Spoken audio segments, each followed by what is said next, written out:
Salam alaikum à toi Ilyes. Ilyes qui nous dit le franc CFA et le néocolonialisme avec les dictateurs africains, les manifestations... Alors pour le coup, je vais en prendre un seul parce que là, t'en as mis 3 d'affilée. Juste le premier parce qu'il m'intéresse beaucoup. Les autres, ils sont toujours en cours d'actualité, je m'y suis pas beaucoup intéressé. Mais le premier, c'est le franc CFA et le néocolonialisme.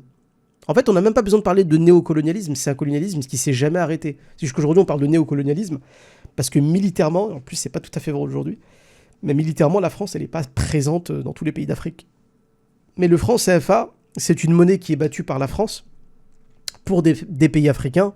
Et on sait que le squelette d'un pays, l'ossature d'un pays, ce qui fait en sorte qu'un pays soit debout, c'est son économie. Hein. Ça passe par son économie. Il y a 2 choses très importantes pour un peuple, c'est son idéologie, sa religion, parce que c'est aussi une idéologie, la religion, et son économie. Vous vous demandez simplement qui contrôle l'idéologie majoritaire dans le pays et qui contrôle l'économie du pays, et vous savez qui en fait contrôle le pays. Si l'économie de beaucoup de pays africains est basée sur le franc CFA, c'est bien que ces pays qui ont cette monnaie qui l'utilisent encore sont gérés par la France. Même si sur Wikipédia, vous allez voir 1958, indépendance de tel pays, non. Dans les faits, si ce pays a comme monnaie le franc CFA, c'est un pays qui est sous tutelle et appartient à la France. Est-ce que vous croyez vraiment qu'on pourrait avoir en France une monnaie qui s'appellerait le dinar français ? Est-ce que vous croyez vraiment que la France accepterait que l'Algérie batte monnaie pour elle ? Jamais de la vie. C'est pas possible. Ah oui, parce que celui qui détient la structure, le squelette d'un pays, donc son économie, il gère le pays, tout simplement. Et vous savez, il y a un adage qui dit « c'est celui qui paye l'orchestre qui choisit la musique ». C'est-à-dire que celui qui va payer, qui va financer, qui va offrir la monnaie, c'est aussi lui qui va choisir l'idéologie.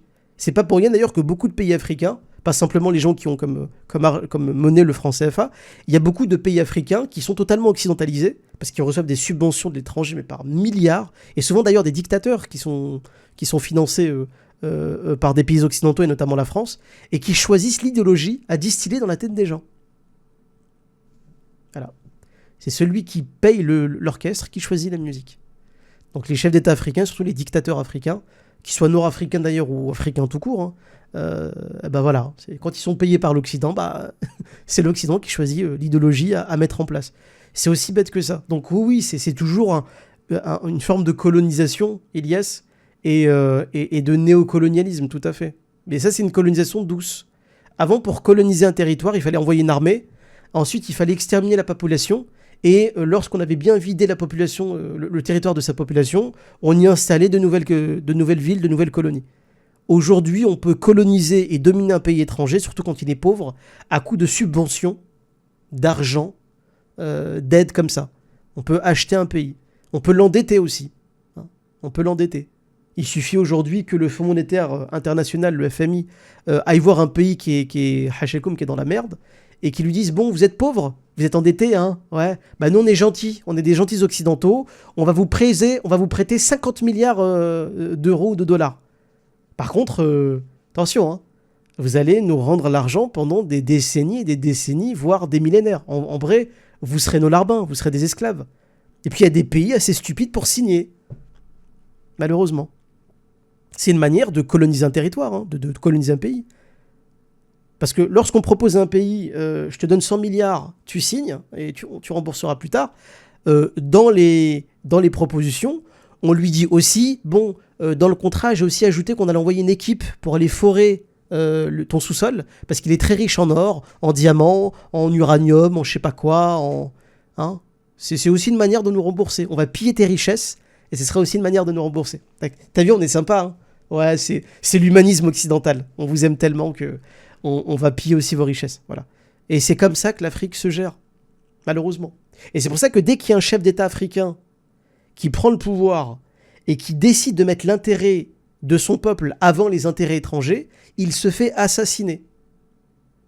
L'Afrique aujourd'hui compte 22 ce chiffre, je l'oublierai jamais.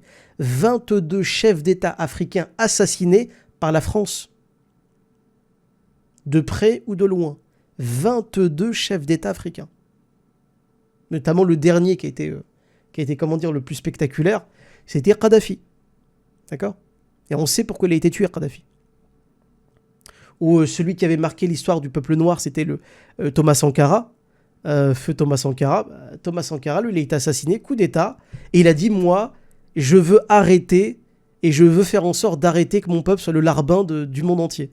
Je ne veux pas qu'on parle de mon peuple, le peuple burkinabé, comme un peuple du tiers-monde. Qu'est-ce que je vais faire ? Thomas Sankara, et il faut lire Thomas Sankara. Moi, il y avait Contre-Culture, la maison d'édition de Soral, qui avait publié un recueil des discours de Thomas Sankara. Je vous le conseille vraiment parce que c'est punchline sur punchline. Et Thomas Sankara, par exemple, il va à l'ONU dans les années 80 et il dit le peuple burkinabé a hérité d'une dette coloniale. On va pas la payer, cette dette. C'est une dette raciste, c'est une dette du colon, c'est la dette du colon blanc qui voulait asservir mon peuple. Votre dette, bouffez-la, on va pas la payer. Thomas Sankara, c'est quelqu'un à qui on posait... Parce que lui, il n'arrêtait pas de dire qu'il était anti-impérialiste. Il était très... à l'époque, c'était la tendance, c'était un peu le gauchisme, le communisme, etc. Et à l'époque, il disait il faut combattre l'impérialisme. Il y a des gens qui l'ont dit, mais vous parlez souvent d'impérialisme, impérialisme. Mais c'est quoi en fait l'impérialisme ? Il a dit l'impérialisme, c'est de voir des Noirs quémander. Voilà. Envoyez-nous de l'eau, envoyez-nous des sacs de riz, s'il vous plaît les ONG humanitaires, s'il vous plaît aidez-nous, parce qu'on est des pauvres Africains, on est pauvres. Il a dit c'est ça en fait l'impérialisme. C'est quand l'Occident se rend indispensable pour les pays africains pauvres, les empêche de cette manière d'accéder à l'autonomie et de se gérer eux-mêmes. Et Thomas Sankara, c'est ce qu'il avait essayé de faire. Il a dit aujourd'hui, on va arrêter d'être des larbins de l'Occident quémandant comme des pauvres Africains. On a tous vu d'ailleurs hein, des pancartes, des affiches. On voyait des petits Africains avec un gros ventre qui mouraient de malnutrition, de soif et de faim, avec écrit UNICEF, je sais pas moi, enfin n'importe quoi. Vous prenez n'importe quelle ONG avec écrit voilà, il est temps de sauver l'Afrique, donner 1 euro pour les Africains, etc. Et à l'époque, Thomas Sankara, ça l'énervait. Il disait mais en fait, on se doit d'être autonome. Et Thomas Sankara, par exemple, il avait, lors de sa courte période où il était président, après son coup d'État, il avait essayé d'injecter des millions dans l'agriculture, dans le fait d'acheter des tracteurs, dans le fait de cultiver la terre du Burkina Faso. Il a dit c'est comme ça en fait qu'on va devenir autonome. C'est pas avec des liasses d'argent, c'est en s'équipant, c'est en développant le pays, c'est en accédant à l'autonomie. Et quand on sera autonome, on n'aura plus besoin de quémander. Et il a dit c'est ça en fait le vrai destin de l'Africain. Mais on sait aujourd'hui que les dictateurs africains, ils veulent pas accéder à l'autonomie, ils ont aucun intérêt à ça. Ils préfèrent donner des miettes à leur peuple tout en acceptant des valises de millions, voire de milliards d'euros, en créant une fois de temps en temps un hôpital. Une fois de temps en temps, ils vont inaugurer une rue ou un centre, je sais pas quoi, vous savez, pour faire plaisir à la population qui est un peu débile. Et voilà, tant que son pays n'est pas autonome, il recevra des mallettes de milliards et de millions, qui évidemment, l'argent sera immédiatement placé en Suisse, évidemment, hein, un pays qu'on connaît pour ses grandes valeurs morales et humanistes, et le chef d'État tyrannique qui va être soutenu par l'Occident, surtout quand quelqu'un va s'en prendre à lui.